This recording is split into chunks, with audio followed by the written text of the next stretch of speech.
Welcome to the MSDW podcast. I'm Jason Gumpert, editor at msdynamicsworld.com. On this episode, we're talking about Microsoft's latest desktop as a service lineup. Windows 365 and Azure Virtual Desktop both have their strengths. And to help make sense of these options, I'm joined by Jason Valenzano, Senior Technical Solution Architect for Managed Services at Columbus. This episode is sponsored by Columbus, and Jason helps lay out the basics for us. Then he explains some of the differentiating factors that help determine which option is the best in any particular scenario. Factors like onboarding, computing load, security, and the complexity of the surrounding IT environment are all key, he says. But don't underestimate the employee experience benefits of the right desktop as a service offering either.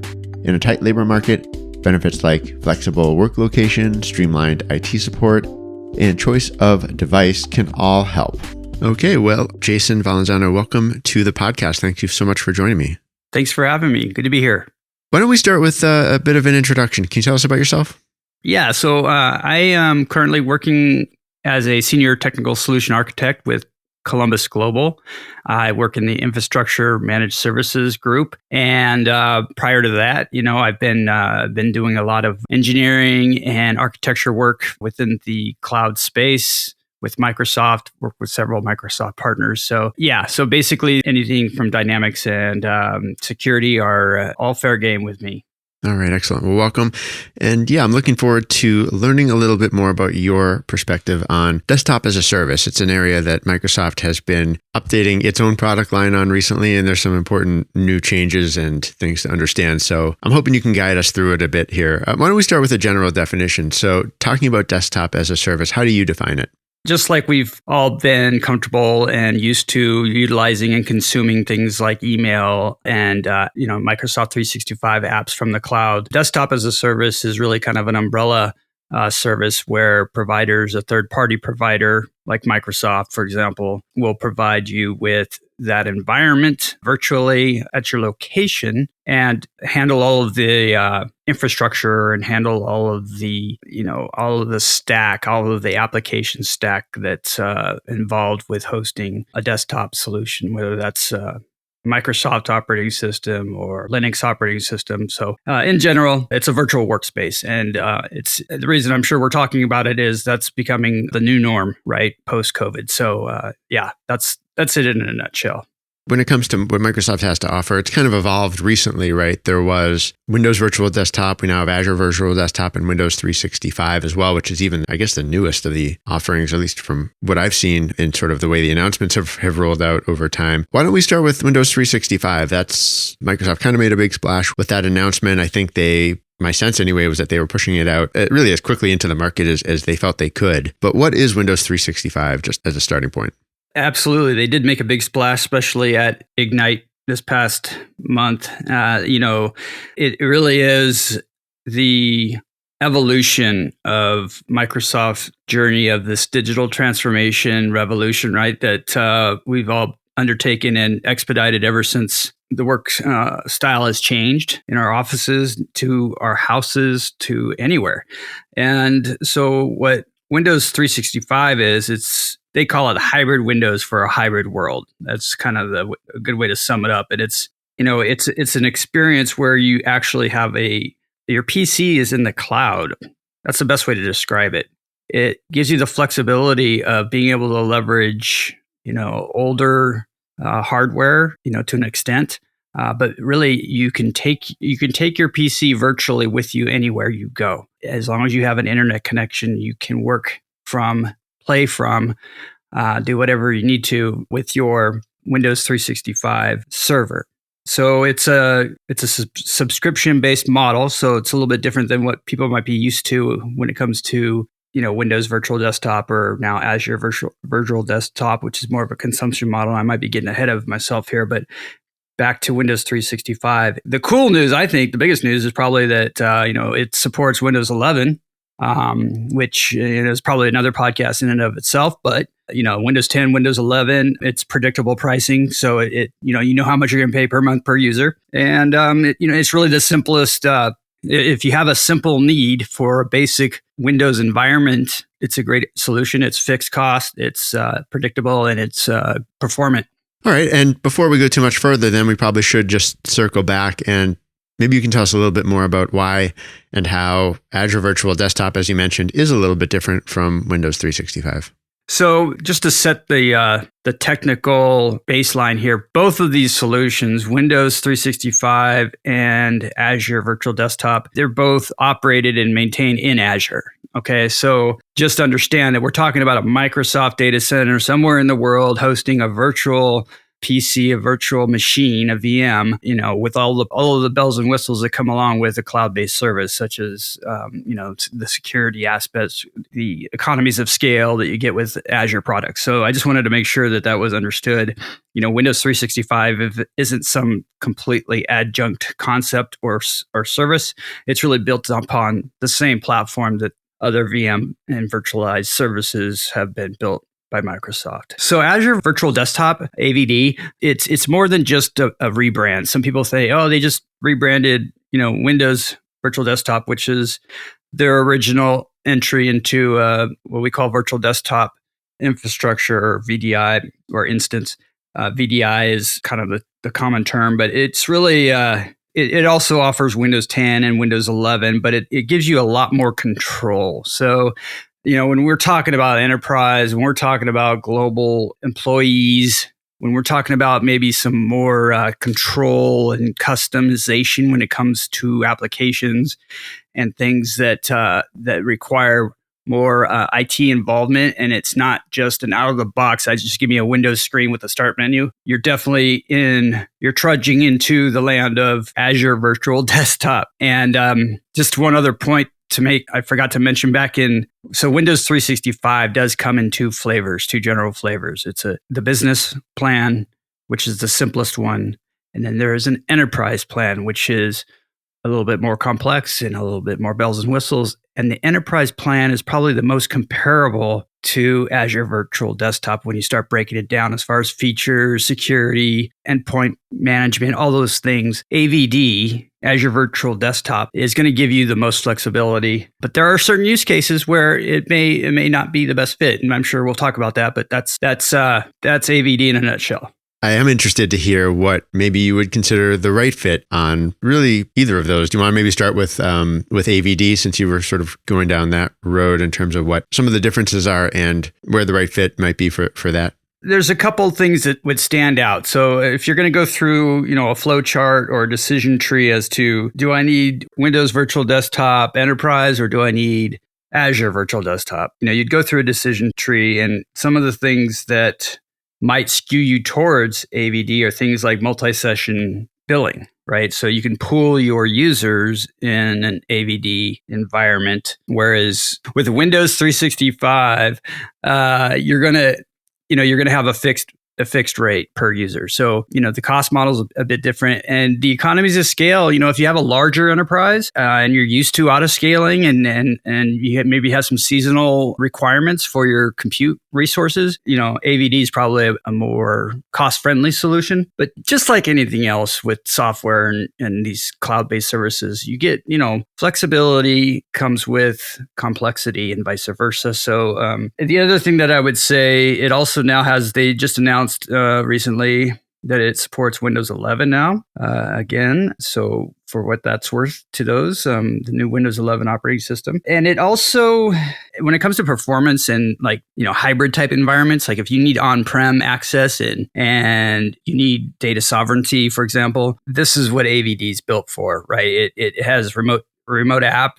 for streaming, and it handles those kinds of hybrid type of environments much more elegantly, much more smoothly with remote desktop and remote app. So this environment, AVD, is really the best solution, in my opinion, if you're looking at those kinds of things. So you start breaking it down. First of all, you have to make a decision. Hey, which camp am I going in here?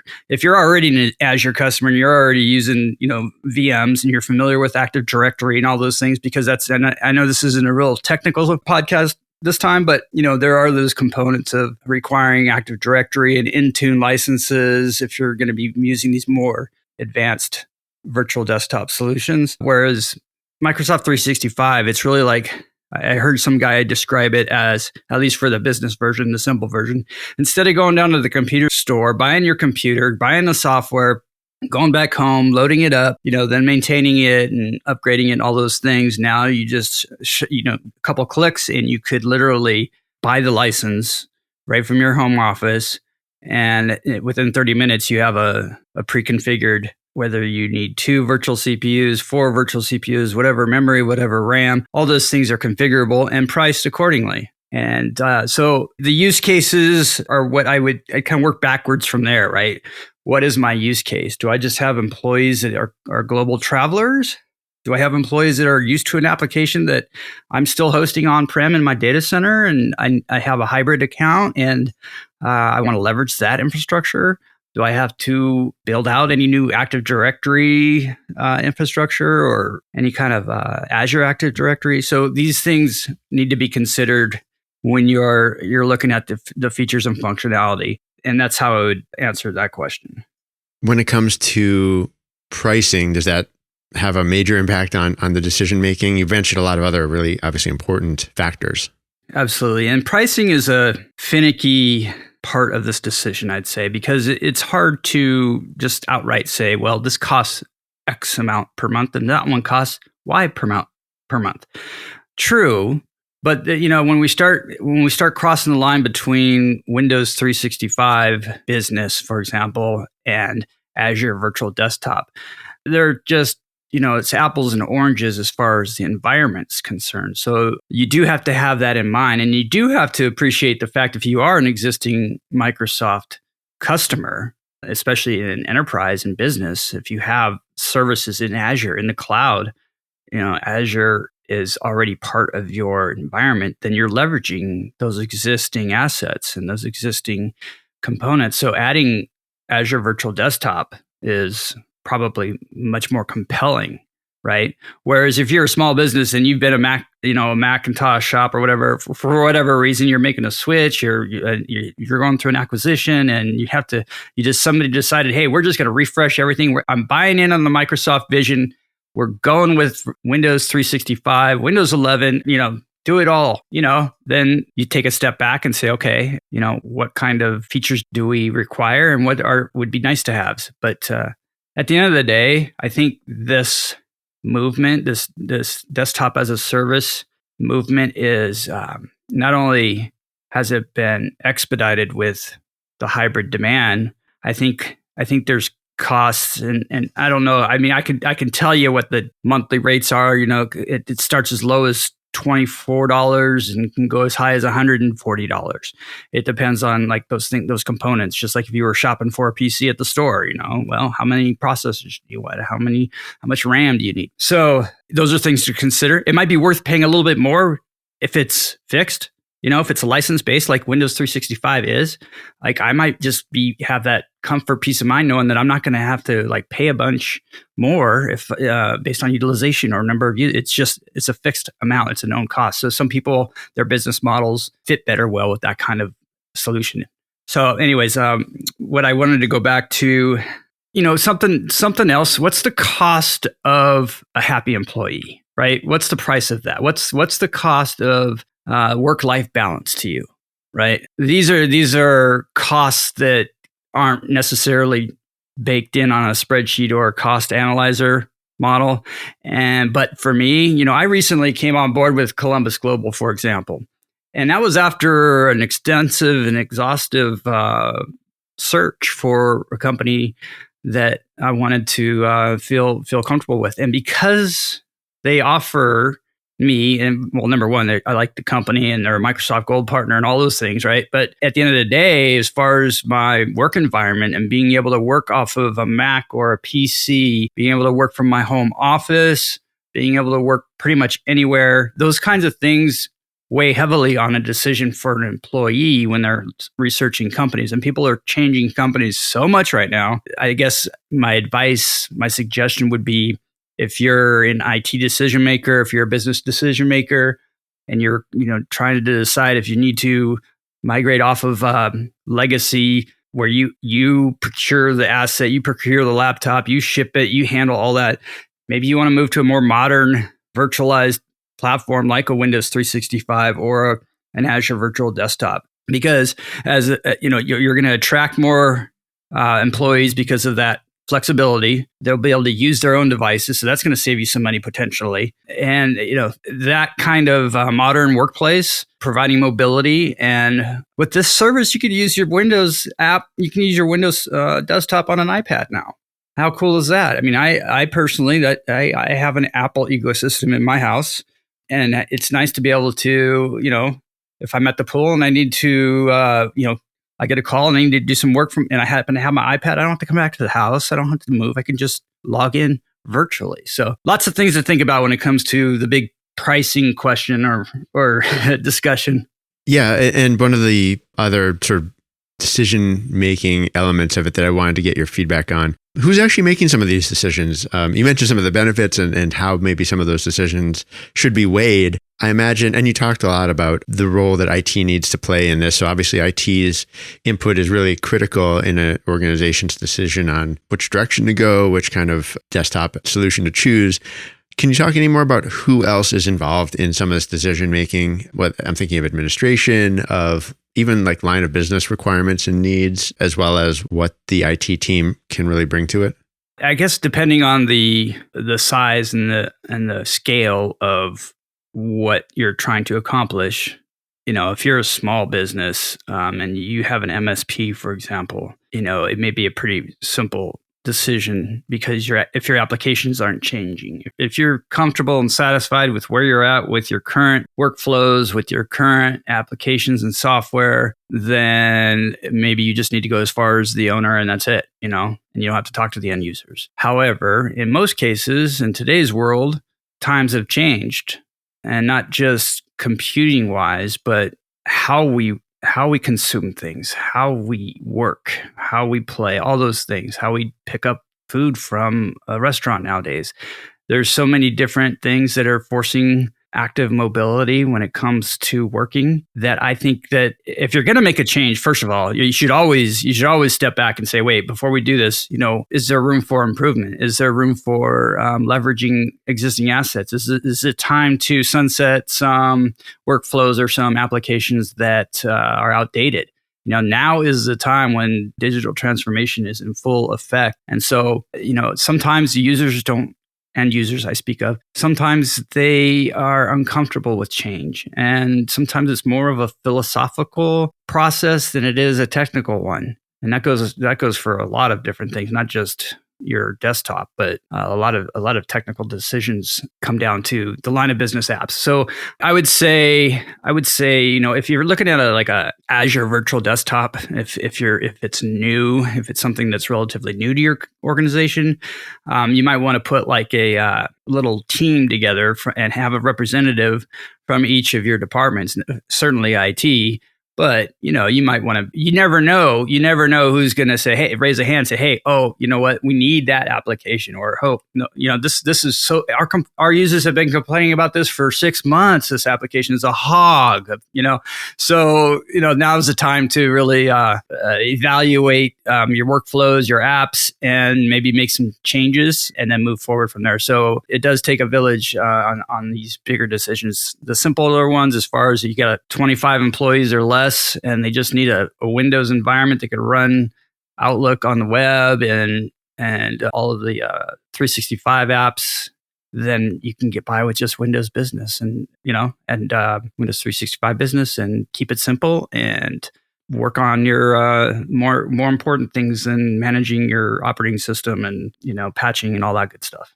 Yeah, I was trying to think of other cases where there might be important considerations. I mean, the one that came to my mind first was like an engineering team with, really serious workstations for doing 3D modeling and analysis and simulation, for example. I don't know if we want to talk specific scenarios or it's too dependent on the case, but do things like that where they need a lot of processing power, does that factor into which direction you might go? Yes, I'm glad you brought that up. It absolutely does. That's an immediate indicator that you don't want to be messing really with Windows 365. It's certainly not the business flavor, because the way that that's structured as a consumer, it's a license-based fixed purchase. You buy 1 or 2 virtual CPUs and only 8 gig of RAM and all this stuff.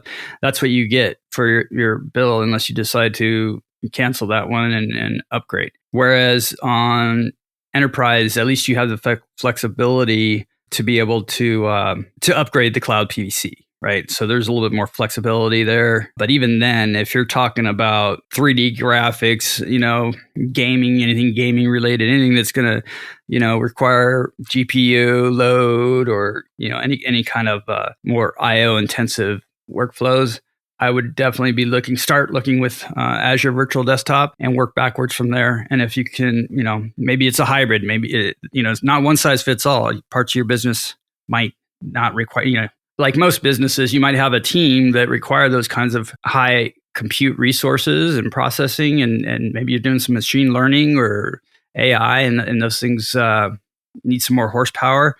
You're much more set up for success if you're in the AVD world and you're able to leverage remote apps and the remote desktop experience. And again, it's pooled. If you've got 50 engineers across the world, you could set up an environment where, follow the sun type of workflows and all these things so that you can save some money by leveraging the pooled model that comes with AVD. So there is definitely, that's an important part. And that's probably the IT group's role here would be, hey, what kind of processing power are we looking at? How often do we need it? Where do we need it? I neglected to mention this, but you just made me think of this. The other thing that if we're talking, I'm not talking a small business that's in one city and that's it.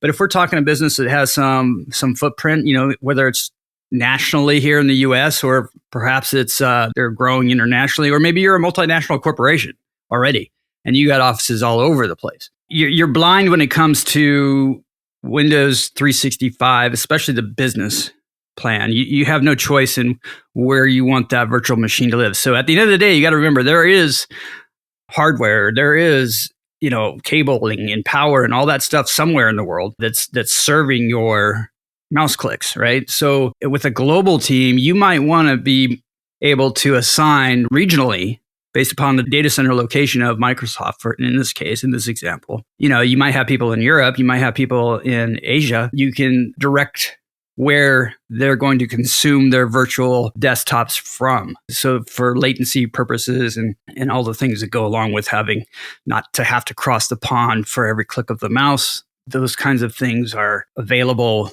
in Azure Virtual Desktop and Windows 365 Enterprise Edition. So the cost between business and enterprise is I think it's about a $4 on average, a little bit $4 more for enterprise versus business. So, 20 versus 24 at the very low end.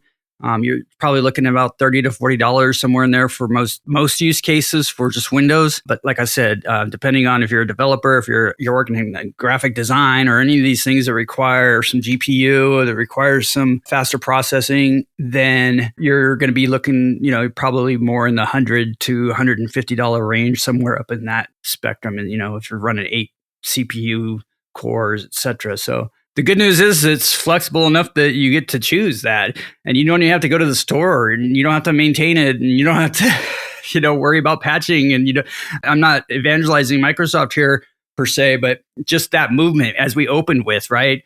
Desktop as a service, this whole move of hybrid work environments and hybrid infrastructures to support it, because we've all crawled out of the office, really. I mean, not all of us, but, even retailers and all these, the way that we're doing business now is dramatically changing the way that companies like Microsoft and Columbus Global, partners of Microsoft that are, equipped to help you, by the way, with these decisions and challenges and migrations. Those things I think are happening at a very rapid pace. If you have any doubt, just go listen to some of the Microsoft Ignite replays. It's pretty impressive.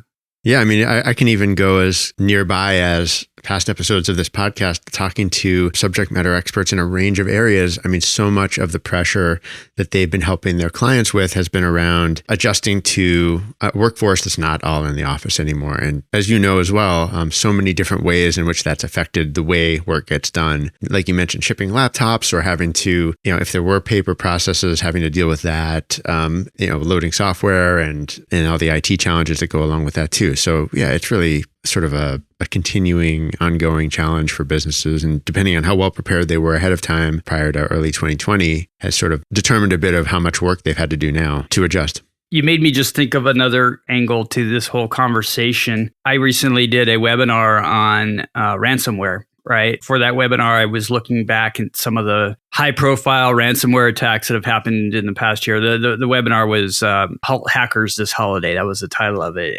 And I went back, and it started with SolarWinds back in the end of 2020. That was a ridiculous attack, that was highly profiled. And there was more involved there, but more other high-profile accounts that I won't name here, but basically at the end of the day, the scary part is the supply chain. And we all know how crippled we are right now with supply chain. And so Acer was one of those examples. Acer got attacked, and they were hit again just as recent as May this year. And, computers weren't available. You talk about just logistics, right? Shipping and tracking and all the things that logistics is responsible for just to maintain assets and the delivery. Well, heck, if it can't even get there, if it's sitting in a dock somewhere in LA and it needs to get to Kansas City, this is where the power of the cloud is almost an insurance. It's almost a disaster recovery benefit without even thinking about that component.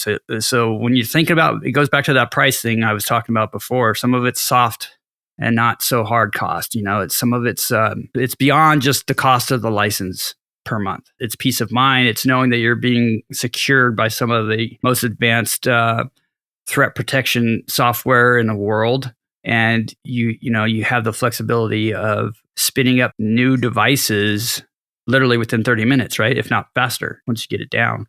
So as far as continuity, business continuity, and the things that cost us a lot of money when they're down, a lot. Ransomware, I was using that as an example.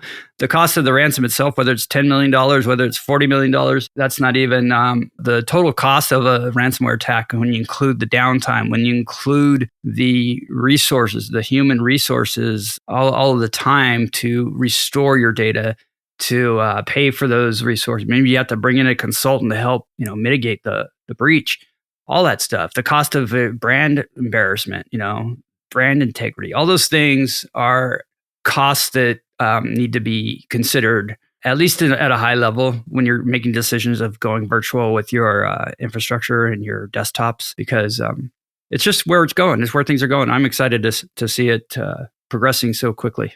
I did want to touch on onboarding. I think we've covered it a little bit, but are there any other differences that people should know about between the two options when you're actually onboarding people?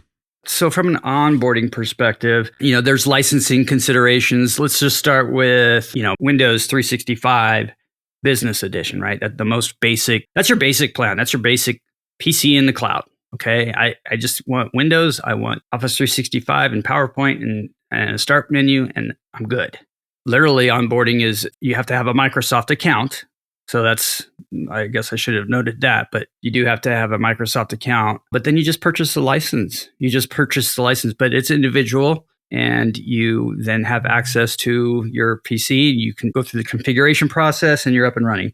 Now, when you get into enterprise or AVD, now you're talking about using other tools. I mentioned Intune, and you have to have traditional Active Directory environment for enterprise or AVD. So there's some other licensing requirements, and I don't want to dive into that rabbit hole right here, right now, but do be aware, part of this decision tree, when you're moving to a virtualized desktop environment, you need to take an inventory of what licenses you currently have, what you're planning to get, because there are certain requirements when you go beyond Windows 365 Business.